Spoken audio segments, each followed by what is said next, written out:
Hello guys, आपका हमारे YouTube channel पर स्वागत है। अगर आप हमारे चैनल पर नए हैं और अभी तक चैनल को सब्सक्राइब नहीं किया है तो प्लीज़ चैनल को सब्सक्राइब करें, लाइक करें, कमेंट करें और अपने दोस्तों के साथ शेयर करें। अर्जुन भूमिका की इस हरकत पर धीरे धीरे हंसने लगता है। फिर जब प्रीति उसकी तरफ देखती है तो मुस्कुराते हुए उससे कहता है, तुम्हारे बाल लंबे हैं, इसलिए सिर्फ एक ही बाल की कुर्बानी काफ़ी है। अगर तुम साथ नहीं होती तो मेरे सिर से कई बाल चले जाते।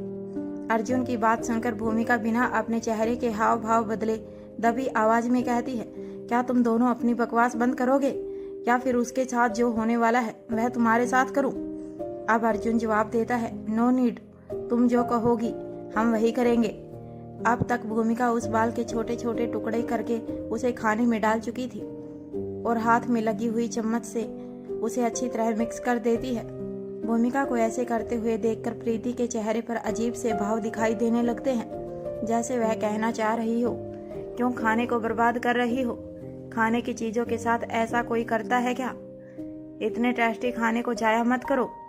भूमिका प्रीति के चेहरे को देखकर मुस्कुराते हुए एकदम धीमी आवाज में उससे कहती है, अपना चेहरा संभालो, हम यहाँ खाना ठूसने नहीं आए बल्कि किसी काम को अंजाम देने आए हैं। भूलना मत मेरी जान, मारवा हाउस के खाने के सामने यह खाना ज्यादा टेस्ट का नहीं है और अगर तुम्हें यही खाना है तो फिर कभी बाद में आकर खा लेंगे, फिलहाल काम पर ध्यान दो।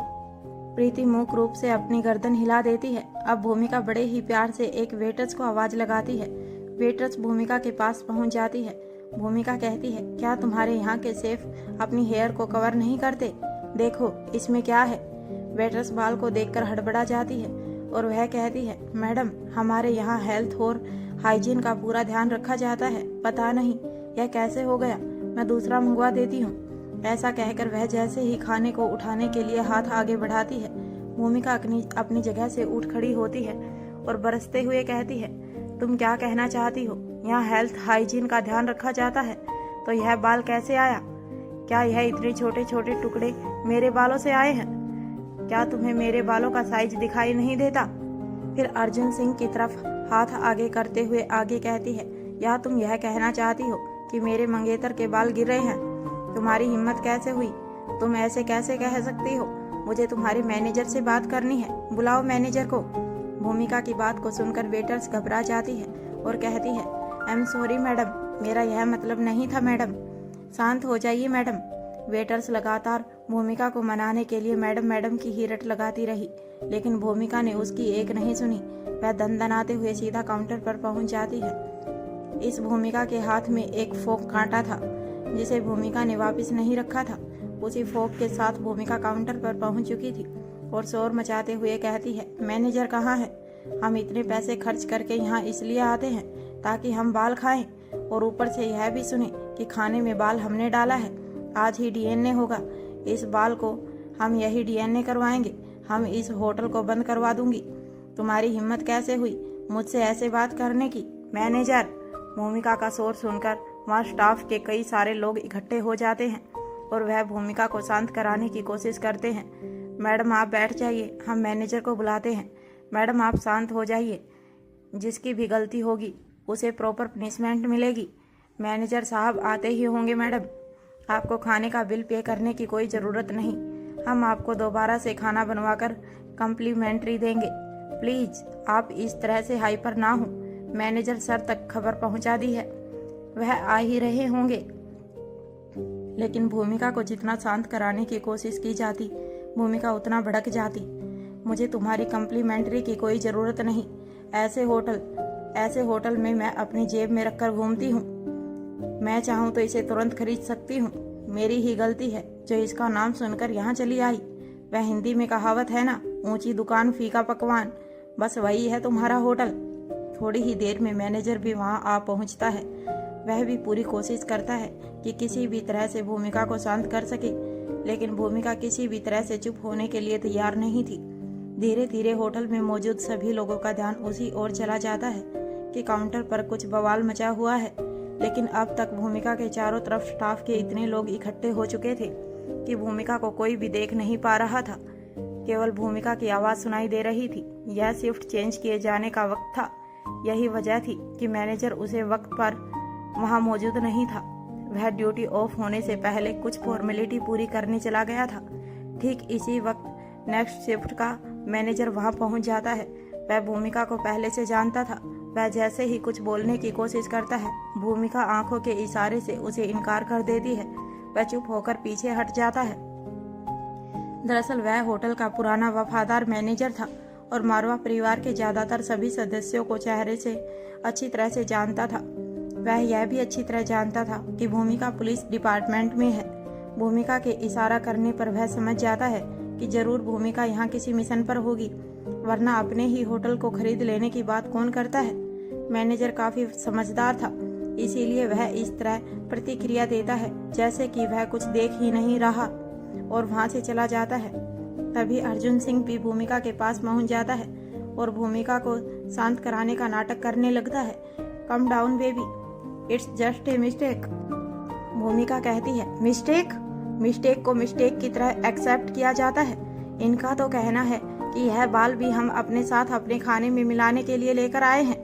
ठीक इसी वक्त स्टाफ की एक लड़की सौम्या तक पहुंच जाती है और उससे कहती है, सौम्या, बड़ी भारी मुसीबत सर पर आई है। तुम ही इस हालत में कुछ कर सकती हो। प्लीज जाकर उस कस्टमर को संभालो, नहीं तो न जाने आज किस किस की नौकरी जाएगी। सौम्या बड़े ही प्यार से जवाब देती है, तुम चिंता मत करो, मैं जाकर देखती हूँ। ऐसा कहकर सौम्या काउंटर पर पहुंच जाती है। सौम्या को देखते ही भूमिका प्रीति की तरफ देखती है। प्रीति अभी भी अपनी जगह पर ही बैठी थी। वह भूमिका का इशारा मिलते ही अपनी आंखों से कंफर्मेशन देती है कि हाँ यही है। सौम्या भूमिका के पास जाती है। भूमिका काउंटर पर लगे हुए शीशे के रिफ्लेक्शन में सौम्या को अपने पास आते हुए देखती है, लेकिन एक भी बार उसकी तरफ चेहरा नहीं करती। अब सौम्या उसके पास खड़े होकर बड़ी ही शालीनता और प्यार से कहती है, मैडम आप शांत हो जाइए। आप हमें बताइए कि आप क्या कहती हैं, आप क्या चाहती हैं। जैसा आप चाहेंगी वैसा ही होगा। इसके बाद भी भूमिका काउंटर के उस तरफ खड़े हुए स्टाफ को सुनाती चली जाती है, लेकिन सौम्या की तरफ नहीं देखती। अब सौम्या आगे कहती है, मैडम, किसी एक व्यक्ति की गलती या बेवकूफ़ी की वजह से आप अपना पूरा दिन क्यों खराब कर रही हैं। आप हमें बताइए, हम आपका दिन को अच्छा करने के लिए क्या कर सकते हैं। लेकिन भूमिका इस बार भी सौम्या की बात का एकदम अनसुना कर देती है और लगातार अपनी ही धुन में बड़बड़ाती चली जाती है। भूमिका की निगाह लगातार शीशे के रिफ्लेक्शन पर थी। जैसे ही सौम्या भूमिका का ध्यान अपनी तरफ खींचने के लिए भूमिका की तरफ अपना हाथ बढ़ाती है, ठीक उसी वक्त भूमिका अपना फोक पकड़ा हुआ हाथ पीछे की तरफ झटकती है, जिससे भूमिका का हाथ सौम्या के हाथ पर टकरा जाता है। जैसे ही भूमिका का हाथ टकराता है, वह सौम्या की तरफ देखती है। सौम्या को एहसास भी नहीं होता कि उसके हाथ पर कट लग चुका है। अब भूमिका सौम्या के हाथ की तरफ देखकर कहती है, oh my god, there is blood. ऐसा कहकर भूमिका अपने हाथ में पकड़े हुए कांटे को स्टाफ की तरफ करते हुए कहती है, तुमने यह किस तरह के फोक रखे हैं, क्या किसी इंसान की जान लेना चाहते हो। ऐसा कहकर वह उसे एक तरफ फेंक देती है और झट से सौम्या का हाथ पकड़ लेती है। फिर जोर जोर से चिल्लाने लगती है, फर्स्ट एड बॉक्स लेकर आओ जल्दी। इसी वक्त प्रीति अपनी जगह से उठ खड़ी होती है। जब तक प्रीति वहां पहुंचती है, ठीक उसी वक्त तक फर्स्ट एड बॉक्स भी आ जाता है। अब भूमिका सौम्या से कहती है, तुम्हें चिंता करने की कोई जरूरत नहीं, मेरी डॉल मेडिकल स्टूडेंट है, वह जरा सी देर में तुम्हारा फर्स्ट एड कर देगी। जैसे ही सौम्या प्रीति की तरफ चेहरा करने लगती है, भूमिका अपने दोनों हाथों से सौम्या का चेहरा पकड़ लेती है और कहती है, नहीं नहीं, तुम अपनी चोट की तरफ बिल्कुल मत देखो, तुम्हें काफी दर्द होगा। ऐसा कहकर वह अपना और सौम्या दोनों का चेहरा दूसरी तरफ कर देती है और सौम्या का चेहरा नहीं छोड़ती।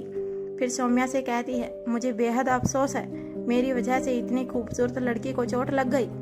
वैसे जो भी है, तुम्हें बेहद खूबसूरत हो, तुम्हें तो मॉडलिंग का काम करना चाहिए, यहाँ होटल मैनेजमेंट का नहीं। अगर तुम्हें मेरी बात पर यकीन ना हो तो किसी से भी पूछ लो। जब तक भूमिका सौम्या के साथ बातें करती है, इधर प्रीति सौम्या का हाथ पकड़ती है और उसे हल्का सा ऊपर करके कलाई को अंदर की तरफ मोड़ती है ताकि हाथ पर लगे हुए कट से खून बहना कम हो जाए। ठीक इसी वक्त प्रीति की फुल स्लीव के कफ के बीच में बनी हुई खुली जगह से एक सिरिंज बाहर निकालती है और ब्लड सैंपल लेकर वापस पीछे हो जाती है। थोड़ी सी ही देर में तेज गति से प्रीति फर्स्ट एड कर देती है और ब्लड साफ की गई कॉटन को वहीं पर छोड़ देती है, जिससे कि सौम्या के मन में किसी तरह का संदेह ना हो। अब जैसे ही सौम्या प्रीति की तरफ चेहरा करती है, प्रीति अपना चेहरा घुमाकर अर्जुन की तरफ कर लेती है और उससे बात करने लगती है। ठीक इसी वक्त अर्जुन प्रीति के कंधे पर हाथ रखता है और उससे कहता है, वेल डन, तुम मेरे साथ आओ। ऐसा कहकर वह प्रीति को लेकर वापस टेबल पर चला जाता है। सौम्या प्रीति का चेहरा नहीं देख पाती। इसके बाद भूमिका पूरी तरह से शांत हो जाती है। अर्जुन और प्रीति के साथ बैठकर अच्छी तरह से लंच करती है। फिर वह तीनों वहां से बाहर निकल जाते हैं। होटल हेवन से बाहर निकलने के तुरंत बाद प्रीति सबसे पहले ब्लड सैंपल को प्रिजर्व बॉक्स में सेव कर लेती है। इसके बाद प्रीति लंबी गहरी सांस लेती है। फिर जैसे ही उसकी निगाह भूमिका पर जाती है, अचानक से ही वह गाड़ी में ही खिलखिलाकर हंसने लगती है। भूमिका प्रीति से कहती है, क्या पागलों की तरह हंस रही हो, चुप हो जाओ। प्रीति अपनी हंसी रोकने की कोशिश करती है, लेकिन उसकी हंसी दोबारा से छूट जाती है और वह पहले से भी ज्यादा हंसने लगती है। उसे देखकर ड्राइव करता हुआ अर्जुन भी हंसने लगता है। भूमिका हमेशा की तरह प्रीति के सिर पर टपली देती है और फिर खुद भी हंसने लगती है। खूब हंस लेने के बाद प्रीति भूमिका से कहती है, मुझे एक बात समझ नहीं आई। भूमिका कहती है, क्या, पूछो। प्रीति कहती है, आपने उसके हाथ पर जो कट लगाया था, उसे देखकर ऐसा नहीं लग रहा था कि वह फोक से लगाया गया है। क्या फोक चलाना भी एक कला है? अब भूमिका कहती है, तुम एकदम बुद्धू हो। तुम्हें डॉक्टर किसने बनाया? एक तरफ कह रही हो कि वह निशान फोक का नहीं था और दूसरी तरफ कह रही हो फोक से वह कट कैसे बनाया। इसके बाद भूमिका अपना हाथ आगे करती है और झटकती है। भूमिका के हाथ झटकते ही भूमिका के हाथ में पहना हुआ ब्रेसलेट, जो कि एक पतली मेटल की पट्टी जैसा था, वह खुलता है और फिर दोबारा से भूमिका के हाथ पर लिपट जाता है। अब भूमिका कहती है, यह तुम्हारे डॉक्टर नाइफ से भी ज्यादा तेज है। अगर जानबूझकर किसी को चलते फिरते भी सही जगह पर मार दिया जाए तो ऑन द स्पॉट डेथ भी हो सकती है। हाँ, इसे चलाना जरूर एक कला है। प्रीति बड़ी ही हैरानी से इसे देखने लगती है। प्रीति के चेहरे की हैरानी देखकर अर्जुन और भूमिका दोनों हंसने लगते हैं। यूं ही हंसी मजाक करते हुए जब वह काफी दूर निकल जाते हैं, तब रास्ते में ही अर्जुन सिंह भूमिका को गाड़ी रोकने के लिए कहता है। गाड़ी से बाहर आकर वह वहीं पार्क की हुई अपनी गाड़ी लेकर हेडक्वार्टर के लिए निकल जाता है। यहीं भूमिका और प्रीति मारवा हाउस के लिए आगे की तरफ बढ़ जाती हैं। भूमिका मुस्कुराकर प्रीति से कहती है, देखो, जब हम आउटिंग के लिए प्लान कर रहे थे तब तुम तैयार नहीं थी और एक ही दिन के बाद खुद ही आउटिंग का प्लान बन गया। अब प्रीति कहती है, यह काफी रोमांचक और मजेदार था। भूमिका दी, जो भी कहो, आप हैं बहुत अच्छी एक्टर। आप उस सौम्या से कह रही थी कि उसे मॉडलिंग में होना चाहिए, लेकिन मैं आपसे कहती हूँ कि आपको पुलिस डिपार्टमेंट में नहीं, फिल्म इंडस्ट्री में होना चाहिए। इसके बाद एक बार फिर से वह दोनों हंस पड़ती हैं और इसी तरह कुछ ही देर में मारवा हाउस पहुंच जाती हैं। डाइनिंग हॉल, मारवा हाउस। अनिका डाइनिंग हॉल में ही प्रीति और भूमिका के लौटने का इंतजार कर रही थी। अपने धीमे धीमे कदमों से कुछ सोचते हुए इधर से उधर घूम रही थी। तभी उसे अपने सामने से मुस्कुराती हुई प्रीति और भूमिका उसके करीब आती हुई नजर आती हैं। उन दोनों के चेहरे को देखकर अनिका समझ जाती है कि काम हो गया है। प्रीति ब्लड सैंपल का बॉक्स ले जाकर अनिका के हाथ में देते हुए कहती है, लीजिए अनिका दी, मॉडल सौम्या का ब्लड सैंपल। अनिका के बॉक्स को हाथ में लेते ही प्रीति एक बार फिर से हंसने लगती है। भूमिका एक बार फिर उसके सिर पर हाथ मारते हुए कहती है, अब बस भी करो। अनिका उन दोनों को देखकर समझ जाती है कि दोनों मस्ती के मूड में हैं। अनिका कहती है, well done both of you, मुझे अभी जाना होगा, तुम दोनों जाकर चेंज कर लो, फिर मिलते हैं। ऐसा कहकर अनिका अपने बेडरूम की तरफ चली जाती है।